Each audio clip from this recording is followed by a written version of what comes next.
Bonjour à tous, je suis Fabrice, bienvenue pour une nouvelle vidéo Fujifilm et cette fois-ci on va parler du nouveau GFX 50S. Alors la première chose que j'ai envie de vous dire, c'est simplement quelque chose plutôt à vous montrer. Je prends un X-T2, je prends un GFX et on va faire la comparaison qui s'impose, qui est la comparaison du capteur. Donc vous savez très bien que sur notre gamme Fujifilm X, X Pro 2, X-T2, on est donc en APS-C X-Trans 3, donc un capteur de 16 mm par 24 à peu près.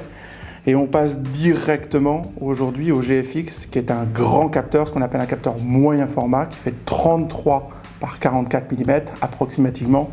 On est, comme vous pouvez le voir sur cette image-là, dans un univers complètement différent de taille de photosite, de taille de capteur et donc forcément de qualité d'image. Ce qui est très intéressant de voir en termes d'ergonomie, c'est que le GFX, c'est un moyen format que l'on considère comme réinventé par Fujifilm, eh bien, c'est qu'il est nettement plus gros qu'un X-T2, mais pas si gros que ça, et qu'en termes d'ergonomie et de prise en main, vous allez pouvoir l'utiliser comme un réflexe pro, ou en tout cas comme un hybride professionnel. Aller par tout temps, aussi bien en haut des montagnes que tout simplement dans le désert, puisque l'appareil est tout temps, et l'utiliser de façon très légère. On est sur un boîtier moyen format qui va être à peine plus gros qu'un réflexe professionnel. Sur le boîtier, on va retrouver bien sûr l'écran inclinable 3 axes du X-T2. Alors c'est vraiment la clé des choses, c'est que vous allez retrouver en fait tout ce que vous connaissez de Fuji d'un X-T2 à l'intérieur du GFX. On avait déjà avec le X-T2 un viseur de très haute qualité, avec un grossissement de 0,77 fois, avec une belle dalle, une belle définition, un beau bloc optique. On va encore plus loin avec le GFX, puisqu'on a un grossissement de 0,85 fois, ce qui permet donc aussi d'avoir un gros dégagement oculaire. Le bloc optique est très bon, puisqu'on est sur 2 lentilles double asphériques, et puis la dalle OLED qui est dedans, on est à plus que 2,36, on est à 3,69 millions de points, donc on est encore passé à la vitesse supérieure dans le confort de la visée électronique. Pour rappel, vous connaissez le concept WYSIWYG, c'est what you see is what you get. C'est vraiment aujourd'hui l'avantage du viseur électronique par rapport au viseur réflexe ou optique, c'est que vous allez pouvoir voir votre image, la finaliser à 99% avant de shooter, ce qui est quand même un confort assez remarquable dans toutes les situations de prise de vue.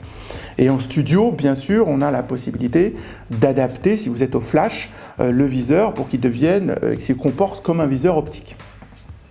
Si on continue à faire le tour du boîtier, on va retrouver exactement comme dans tous les boîtiers Fuji, la molette des sensibilités ISO avec un verrouillage, la molette des vitesses avec un verrouillage, la correction d'exposition qui se cache derrière un petit bouton, un écran ici LCD qui reste tout le temps allumé avec une consommation très faible pour vous indiquer tous vos paramètres, et bien sûr la bague de diaphragme que vous allez retrouver sur tous les objectifs GFX.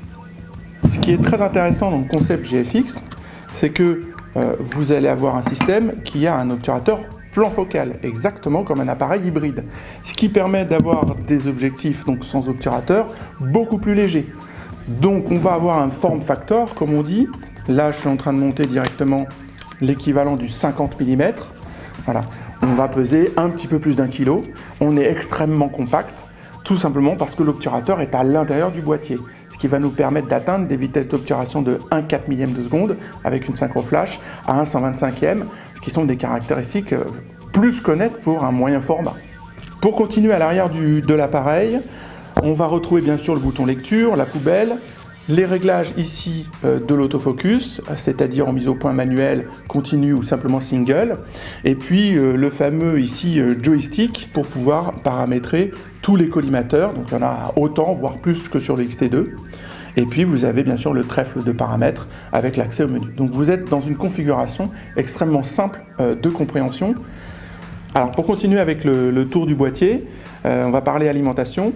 Alors tout cet ensemble est très gourmand effectivement en énergie, donc on a une nouvelle batterie qui cette fois-ci, c'est pas du 3,7 V, c'est pas du 7,2 V, on est sur du 10,8 V. D'accord, donc on a une batterie qui est 2 fois plus grosse.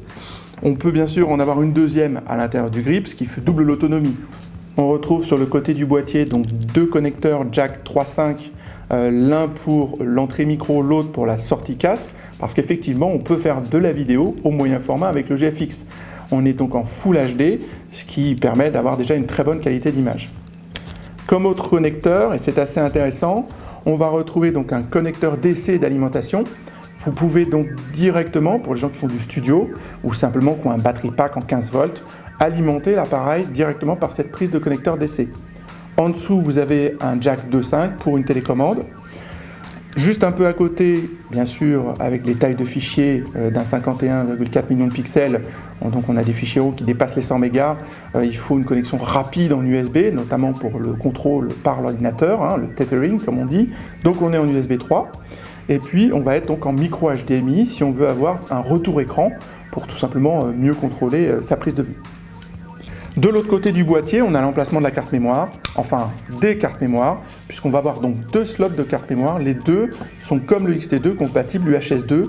Donc on est sur des vitesses de transfert qui sont très élevées et qui permettent donc d'encaisser de très gros fichiers, comme notamment les fichiers du GFX. Alors là, je vous ai fait une configuration la plus légère. On est avec le 63 mm de 8 qui fait l'équivalent d'un 50, le viseur, et puis c'est tout.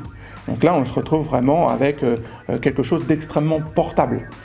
Maintenant, pour avoir plus d'autonomie ou tout simplement, on va dire, avoir une meilleure prise en main pour du studio en vertical, on peut très bien fixer le grip. Donc là, on commence à grossir un petit peu, mais on se rend compte que, en termes de prise en main, le bas de la main est beaucoup plus rassuré par le grip et la prise en main verticale, on sait très bien qu'en mode studio, on fait énormément pour les couvertures de magazines de prise de vue en verticale. Voilà, le grip est plus que nécessaire.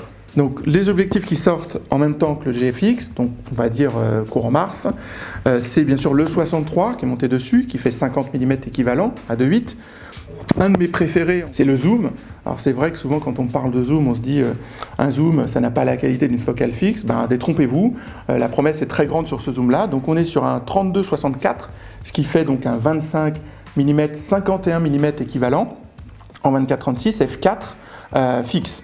Donc voilà, c'est un très très beau zoom. La troisième optique qui sort en même temps, donc une optique absolument magnifique pour le portrait, la mode, le studio. Donc c'est un 120 mm macro, donc bien sûr pour la nature morte bien entendu, qui va donc vous faire à peu près un 95 f4 fixe macro et de surcroît stabilisé. Donc vous avez trois optiques qui sont assez extraordinaires et assez complémentaires pour la sortie du boîtier. Pour ce qui concerne les objectifs qui vont venir après, donc on va avoir des objectifs un peu plus spécifiques. Donc on a un 45 mm, donc ouvre à 2.8, qui lui va correspondre à peu près à un 35, donc qui est l'objectif incontournable focal historique du reportage. Un de mes préférés aussi, donc qui est le 23 mm, qui va faire un 18 mm équivalent, donc pour ceux qui veulent faire de l'architecture ou vraiment du paysage très très large. Et puis un 110 mm, qui lui pour le coup va faire à peu près un 87 mm, donc pour les portraitistes à f2. Voilà, tout ça est vraiment une belle promesse pour avoir 6 objectifs dès la fin de l'année 2017. Pour préciser un petit peu le détail de comment sont fabriqués les objectifs, on a bien sûr la bague de diaphragme crantée par tiers de diaphragme, et puis on a bien sûr la possibilité de sélectionner A, ce qui veut dire que l'appareil va prendre en charge le diaphragme, mais on ne peut pas y aller comme ça. C'est-à-dire qu'on a ici un verrouillage qui permet de bloquer le A, c'est-à-dire qu'on ne peut pas y aller par accident. Ou si on y est, on ne peut pas être à F32 par accident. Et puis on a un réglage C custom qui va permettre de piloter le diaphragme directement depuis le boîtier. Chez Fujifilm, même si aujourd'hui on atteint la qualité d'image d'un capteur plein format avec notre capteur APS-C X-Trans, là on est dans un environnement complètement différent. Voilà. Le capteur du GFX est tellement grand, 33-44 à 51 millions de pixels, qu'on va se retrouver avec des effets qui sont vraiment accentués, qui sont vraiment extrêmement beaux, notamment tout ce qu'on parle en effet de bokeh, donc de flou d'arrière-plan, de transition, donc tout ça va être exacerbé et sublimé avec le GFX 50S de par tout simplement la taille de son capteur et sa définition. On a une forme de flou qui est très particulière. La forme de flou, elle se fabrique pas que par la taille du capteur, mais aussi par la formule optique. Et là, on a ce qu'on appelle une forme de flou en pyramide, c'est-à-dire qu'on va avoir une netteté très sharp, et puis après on va avoir donc un passage au flou qui va en même temps être brutal, mais en même temps extrêmement smooth, comme on dit, c'est-à-dire extrêmement continu et extrêmement délicat, et en même temps très fort.